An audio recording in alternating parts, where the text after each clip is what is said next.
Overly long sleeves look sloppy and get in the way, but they can be fixed even on sweatshirts. Let's shorten the sleeves on this sweatshirt. My fingers are holding the spot that I know I want to cut. Now, how did I find that out? By trying the shirt on the person and seeing how long it was, of course, but also we need to allow length for the seam that will arise here and for the fact that we'll be sewing back on this cuff, but it will be shorter than it was. So, in other words, we'll take up a 1/4 inch of length here in the seam and probably trim off a 1/4 inch here. Because of all of that, you'll probably want to reduce the amount that you trim off by 3/4 of an inch. To be safe, I would usually make it an inch less than I thought the sleeve needed to be shortened at first glance. Remember, once you cut it, it's gone. We can't get it back, and there is no alteration that fixes it, so conservatism is smart. This does make the cuff shorter. Really don't worry about that. I just trim it off because this person doesn't need that extra length, and this saves quite a bit of time.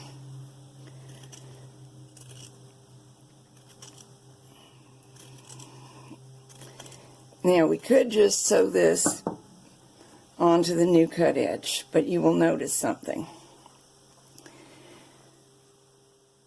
The binding had to stretch a little to go onto this edge, but it would have to stretch enormously to go onto the new cut edge because there was quite a lot of taper in this last few inches. So the best thing to do, in my view, actually here's the underarm seam, is to go back up a little ways and begin tapering in so that this measurement right here is the same or close to the same as it was originally, which is going to mean, just eyeballing it, moving this seam over 1.5 inches and then trimming off the extra fabric. Well, that's easily done. Here I'm tapering the sleeve preparatory to replacing the cuff.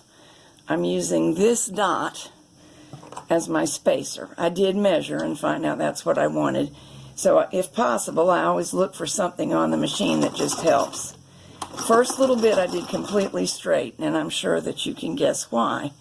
It's so that this seam has a little place for being when I join the two pieces. Now I just eyeball and slant it back towards the original seam. This one's been shortened quite a lot, and I don't want the bicep area getting narrower.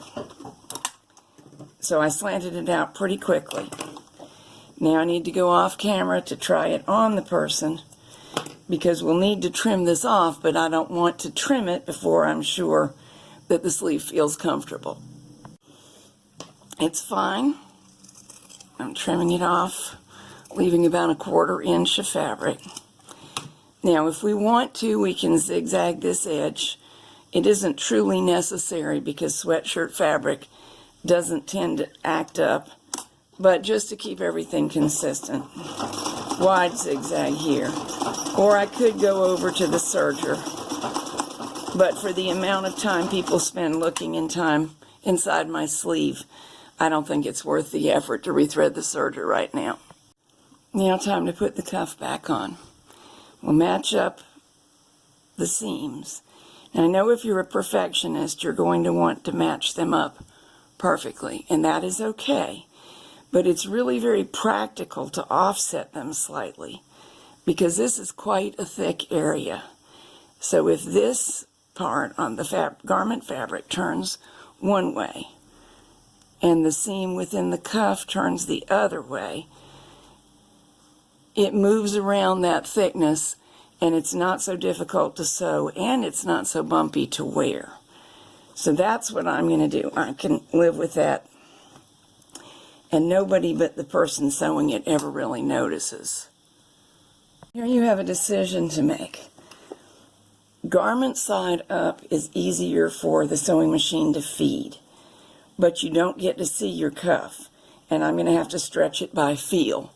If you can't stand to do that, you may want to go the other way around.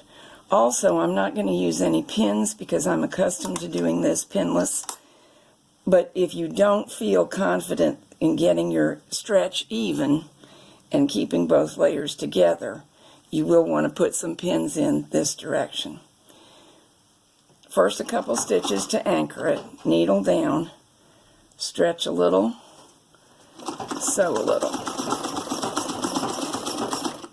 Stop with the needle down, rotate. You got very little room to work here, so you have to stop frequently. Stretch a little, sew a little. Still on a narrow zigzag stitch. My stitch length is 2 out of 4. The zigzag width is 1 out of 4.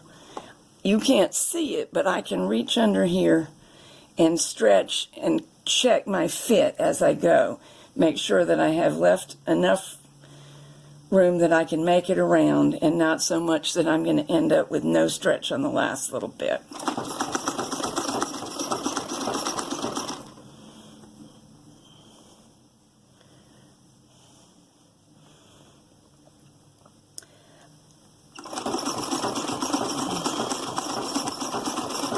And now with my sleeve being almost around, it's starting to slide easily, and I can feel the last of it. I don't even really have to stop as often.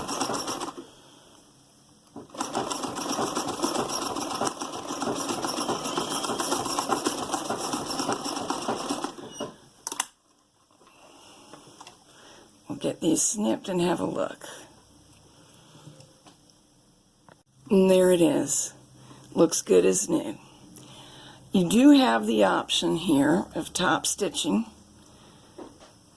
along here if you want to. For a sleeve, I very frequently don't. I don't find it necessary. Here's where I offset the seams and how that looks. And of course it falls at the under part of the wrist and is not seen very much. This looks a whole lot better on the lady who owns the sweatshirt, and she's also going to find it a great deal more comfortable and less likely to get in her soup.